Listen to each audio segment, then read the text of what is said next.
ಗೌರಿಬಿದನೂರು ನಗರದ ಆದರ್ಶ ಶಾಲೆಯಲ್ಲಿ ಅವ್ಯವಸ್ಥೆ ಹೆಚ್ಚಾಗಿರುವ ಹಿನ್ನೆಲೆಯಲ್ಲಿ ತಾಲೂಕು ಪಂಚಾಯಿತಿ ಕಾರ್ಯನಿರ್ವಾಹಕ ಅಧಿಕಾರಿ ಜಿಕೆ ಹೊನ್ನಯ್ಯ ಇಂದು ಭೇಟಿ ನೀಡಿ ಪರಿಶೀಲಿಸಿದರು. ಶಾಲೆಯಲ್ಲಿನ ಅವ್ಯವಸ್ಥೆಯನ್ನು ಸರಿಪಡಿಸಲು ಕೂಡಲೇ ಕ್ರಮ ಕೈಗೊಳ್ಳಬೇಕು. ಮಕ್ಕಳು ತಿನ್ನುವ ಆಹಾರದ ಪದಾರ್ಥಗಳನ್ನು ಬಳಸುವ ಬಗ್ಗೆ ಶಾಲಾ ಆಡಳಿತ ಮಂಡಳಿ, ಎಸ್ಡಿಎಂಸಿ ಮತ್ತು ಅಕ್ಷರ ದಾಸೋಹದ ಅಧಿಕಾರಿಗಳು ಎಚ್ಚರಿಕೆ ವಹಿಸಬೇಕು.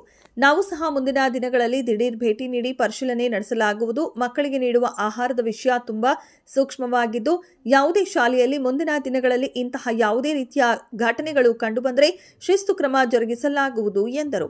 ನಂತರ 7 ತಿಂಗಳುಗಳಿಂದ ವಿದ್ಯಾರ್ಥಿಗಳಿಗೆ ಕನ್ನಡ ಪುಸ್ತಕವನ್ನೇ ನೀಡದಿರುವುದು ಗಂಭೀರ ಆರೋಪವಾಗಿದ್ದು, ಬಿಇಒ ಅವರೊಂದಿಗೆ ಮಾತನಾಡಿ ತಪ್ಪಿತಸ್ಥರ ವಿರುದ್ಧ ಶಿಸ್ತು ಕ್ರಮ ಕೈಗೊಳ್ಳಲಾಗುವುದು ಎಂದು ತಿಳಿಸಿದರು.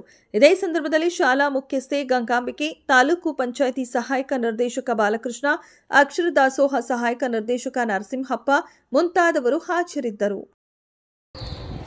ಬೇಳೆನಲ್ಲಿ ಹುಳ ಇದೆ, ಅದೇ ಇದರಲ್ಲಿ ಅಡುಗೆ ಮಾಡ್ತಿದ್ದಾರೆ.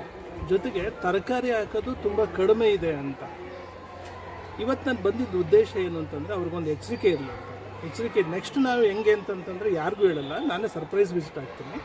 ನನಗೆ ಅದು ಯಾವಾಗ ಅಂತಂದರೆ ಒಂದು ತರಕಾರಿ ಕಟ್ ಮಾಡೋದು ನೋಡಬೇಕು. ಆತ ನಿಜವಾಗ್ಲೂ ಊಟದ ವಿಷಯದಲ್ಲಿ ನಾನು ಅದನ್ನೇ ಹೇಳಿದ್ದೀನಿ ಅವ್ರಿಗೆ.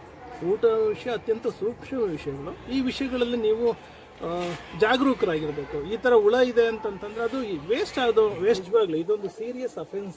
ಯಾಕೆಂದರೆ ಮಕ್ಕಳಿಗೆ ಕಲಿಕೆ ದೃಷ್ಟಿಯಿಂದ ಒಂದು ಬುಕ್ ಕೊಡ್ದಂಗಿರೋದು ಸುಮಾರು ಎಷ್ಟು ತಿಂಗಳಾಯಿತು, 4-5 ತಿಂಗಳಾಗಿದ್ದು ಅಂತಂದರೆ ನಿಜವಾಗ್ಲೂ ಸೀರಿಯಸ್ ಅಫೆನ್ಸ್. ನೀವು ಊಟದಲ್ಲಿ ಅಂದರೆ ಹುಳ ಇರೋದಾಗಲ್ಲ, ಇವನು ಊಟ ಟೇಸ್ಟ್ ಇಲ್ಲ, ನಾಳೆ ಬದಲಾಯಿಸ್ಕೋಬೋದು. ಬಟ್ ಇದು ಸೀರಿಯಸ್ ಅಲಿಗೇಷನ್. ಯಾಕೆಂದರೆ ಮಕ್ಕಳಿಗೆ 7 ತಿಂಗಳು ಕನ್ನಡ ಬುಕ್ಕೇ ಇಲ್ಲ ಅಂತಂತಂದರೆ ನಿಜವಾಗ್ಲೂ ಜವಾಬ್ದಾರಿದ ಸ್ಥಾನದಲ್ಲಿ ಇದ್ಕೊಂಡು 7 ತಿಂಗಳು ಮಕ್ಕಳಿಗೆ ಬುಕ್ಕೆ ತಲುಪಿಲ್ಲ ಅನ್ನೋದು ನಿಜವಾಗ್ಲೂ ಸೀರಿಯಸ್ ಅಫೆನ್ಸ್.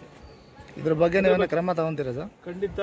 ಈಗ ನನಗೆ ಈ ವಿಷಯ ಗೊತ್ತಿರಲಿಲ್ಲ. ಬಿಒ ಕರ್ಸ್ ಮಾತಾಡಿ ಏನು ಕ್ರಮ ಆಗಬೇಕು, ಏನೇನು ಆಗಿದೆ ಫಸ್ಟು ಇದನ್ನು ತೊಗೊಳ್ತೀನಿ. ತಾವು ಹೇಳ್ದಂಗೆ ಏನು ಆಗಿದೆ ಅಂತ ಫಸ್ಟ್ HM ಕರೆದ್ಬಿಟ್ಟು ಏನಾಗಿದೆ ಅಂತ ನೋಡ್ಕೊಂಡು ಅದಾದಮೇಲೆ ಅದ್ರ ಮೇಲೆ ಕ್ರಮದ ಬಗ್ಗೆ ಸರ್. ಪ್ರತಿ ಬಾರಿ ಘಟನೆಗಳು ಹೊರಗಡೆ ಬರ್ತಾನೆ ಇದೆ. ಇದಕ್ಕೇನು ಶಾಶ್ವತವಾದ ಪರಿಹಾರನೇ ಇಲ್ವಾ ಏನು ಅಂತ? ಅಲ್ಲೆಂದ್ರೆ ಅಧಿಕಾರಿಗಳೇನು ನೆಗ್ಲಿಜೆನ್ಸಿ ತೋರಿಸ್ತಾ ಇದಾರ ಏನು ಅಂತ? ಇಲ್ಲ, ಇದರಲ್ಲಿ ನೆಗ್ಲಿಜೆನ್ಸ್ ಅನ್ನೋದಕ್ಕಿಂತ ನಮಗೆ ವಾಸ್ಟ್ ಇರುತ್ತೆ. ಅಂದರೆ ನಮಗೆ ಬಿಸಿ ಊಟದ್ದು ಚಾರ್ಜ್ ಇರುತ್ತೆ, ಅದಕ್ಕಾಗಿ ಒಬ್ಬರು ಅಸಿಸ್ಟೆಂಟ್ ಡೈರೆಕ್ಟರ್ಸ್ ಇರ್ತಾರೆ. ನಾವು ಆವಾಗ ವಿಸಿಟ್ ಆಗ್ದಾಗ ಗಮನಕ್ಕೆ ಬಂದಾಗ ಅಲ್ಲೇ ಕರೆಕ್ಷನ್ಸ್ ಮಾಡಿರ್ತೀವಿ.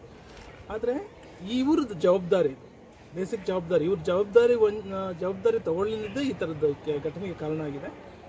ಅಂದರೆ ನಮ್ಮ ಹಂತದಲ್ಲಿ ಏನಿದೆ ಅಂತಂದರೆ ನಾವು ರಿಪೋರ್ಟ್ ಅಷ್ಟೇ ಮಾಡೋಕ್ಕಾಗುತ್ತೆ, ನಾವು ಕ್ರಮ ತೊಗೊಳಕ್ಕಾಗಲ್ಲ. ಇಲ್ಲೇನಾದ್ರು ಇಶ್ಯೂಸ್ ಇತ್ತು ಅಂತಂದರೆ ಇದ್ರ ಬಗ್ಗೆ ರಿಪೋರ್ಟ್ ಮೇಲಕ್ಕೆ ಹಾಕ್ತೀವಿ, ಮೇಲಿಂದ ಕ್ರಮ ಆಗಬೇಕಾಗತ್ತೆ. ಅಂದರೆ ಇದೆಲ್ಲ ಇಶ್ಯೂಸ್ ಅಲ್ವಾ ಸರ್? ಇಲ್ಲ, ಖಂಡಿತ ಇದು ಇಶ್ಯೂನೇ, ಅದರಲ್ಲೇನು ಎರಡು ಮಾತಿಲ್ಲ. ಇದ್ರ ಬಗ್ಗೆನೂ ಸಹ ನಾವು ವರದಿ ಮಾಡ್ತೀವಿ.